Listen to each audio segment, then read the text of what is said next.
Sieltähän se pietukin tuli.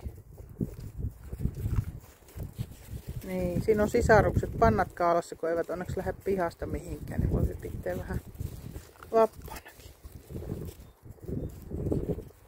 Mihinkä se meidän kissa hävisi? Mihin se meidän Mimmi meni?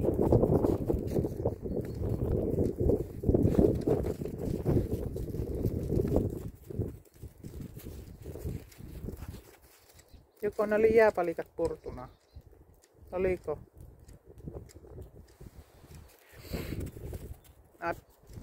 Niisku saapi haistella deviliä, mutta Pietulla ei ole mitään asiaa.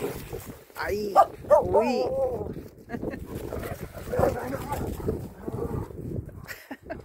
Onko niitä mukava ajella? Kakaroita. Onko ne vielä mukava ajella niitä kakaroita? Ai, äitiä pitää puolustaa. Ei, nyt. Nyt hätyy ruppetta. Ei sitä tuolleen. Devil on mustasukkainen. Ei se on minun luona, ei saa kukaan muu olla kuin hän.